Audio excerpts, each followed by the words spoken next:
Fala pessoal, meu nome é Vitor e a gente está começando mais um vídeo aqui no canal Talking Core.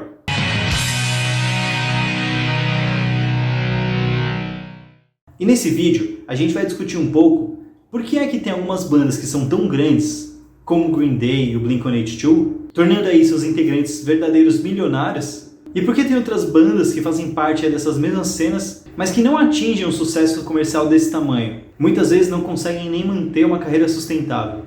Será que é uma questão de habilidade musical, uma questão de competência? O que é? Bom, vamos tentar responder um pouco disso aqui nesse vídeo. Eu sei que dá pra gente pensar um monte de coisa, mas para tentar dar uma organizada, eu pensei em 3 pontos diferentes que pra mim explicam um pouco essa diferença. O primeiro ponto pra mim que diferencia uma banda para ela se tornar uma banda de arena, uma banda gigante, uma banda realmente com uma carreira sustentável, comercialmente falando, tá ligado ao fato de ser uma das pioneiras no estilo dela. E quando eu falo pioneira, eu não estou falando das primeiras que surgirem de fato, porque se você olhar ali no underground antes de assinar com uma major, nem sempre essa banda é a pioneira de fato.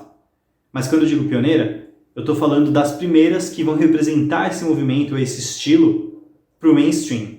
Quando você tem o começo de uma nova moda musical, de movimento, você tem poucos espaços para preencher ali para ser uma das bandas referências daquele estilo. E muito provavelmente, se você não preencher um desses espaços, se você vier um pouco depois, muito provavelmente você não vai ter todo o reconhecimento e tamanho que essas bandas pioneiras vão ter. Por exemplo, quando a gente pensa no pop punk dos anos 2000, o Blink-182 é uma banda referência nesse sentido. Depois do Blink, quantas bandas não surgiram fazendo pop punk nos anos 2000? Mas que sumiram tão rápido quanto elas apareceram. Ser uma banda pioneira, uma das referências dentro de algum movimento, faz bastante diferença quando você pensa no legado da banda, quando você pensa no tamanho da carreira musical daquela banda. A gente não precisa ir tão longe para ver alguns exemplos.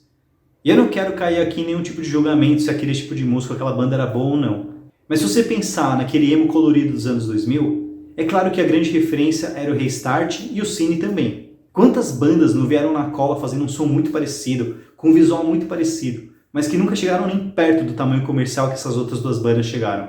É exatamente esse ponto que eu estou aqui falando. Quando a gente pensa no emo dos anos 2000, você pensa em NX Zero e Fresno, só as bandas referências daquela época.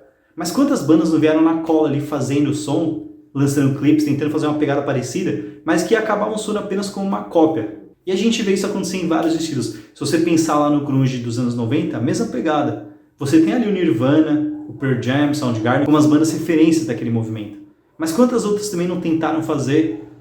Talvez até algumas conseguiram assinar com gravadoras grandes, lançar um clipe ou outro.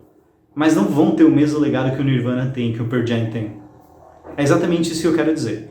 O segundo ponto para mim que influencia bastante isso, que pode diferenciar muito uma banda e fazer com que ela realmente se torne uma máquina enorme, é quando a banda consegue vender não música, mas um estilo de vida. Voltando aí pro emo colorido dos anos 2010, por exemplo, o que o Restart fazia, o que o Cine fazia, não era vender só a música, mas estava envelopado todo o estilo de vida daquela época. Eu tenho certeza que as gravadoras queriam que a molecada daquela época comprasse aquilo, aquele estilo de vida, eu quero fazer parte daquilo. E aí assim você acaba criando uma legião de seguidores da sua banda, porque ela tá lá não só pela música, mas porque ela acredita fazer parte, quase como um culto.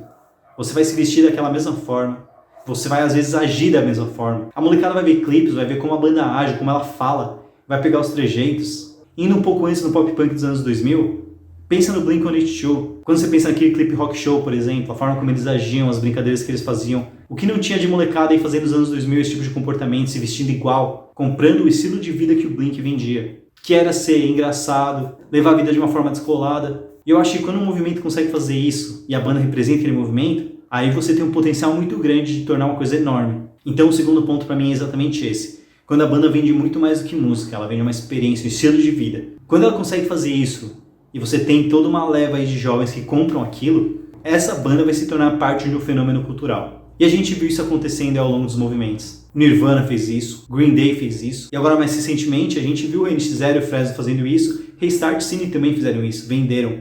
E de novo, as bandas que vieram na bota ali fazendo uma coisa parecida, não conseguiam obter o mesmo sucesso. Porque não eram essas bandas que estavam ditando esse estilo de vida. Isso vai desde o cabelo que você vai usar até o tênis.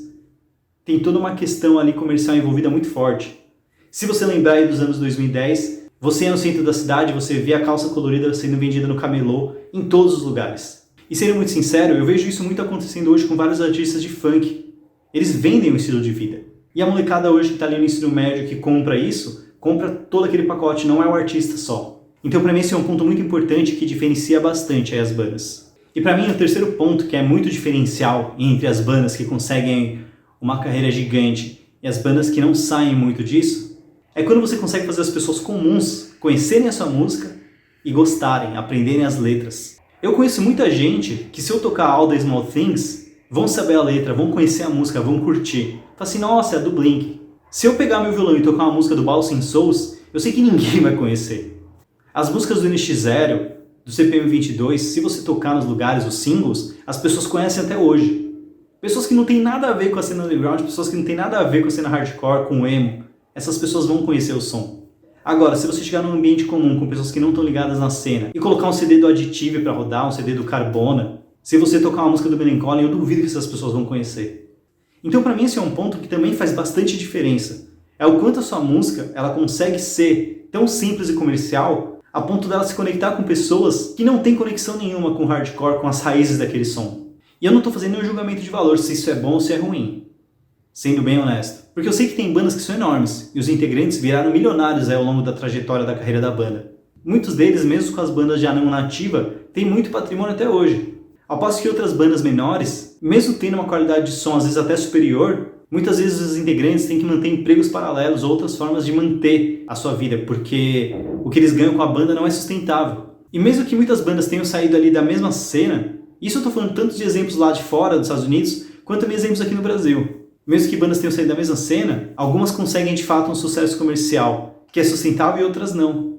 E a ideia desse vídeo era refletir sobre isso. Quais são pontos que fazem aí você ter, uma banda que foi de um lado e outra que foi de outro?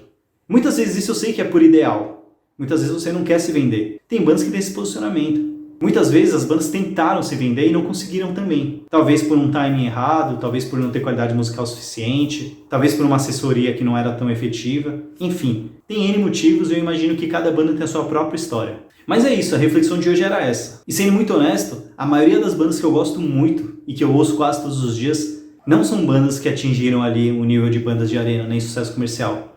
Então realmente para mim, isso não está ligado à qualidade musical, mas muito mais a questões de marketing que envolvem todo esse mercado aí. O vídeo de hoje fica por aqui, espero que você tenha gostado e a gente se vê numa próxima. Valeu!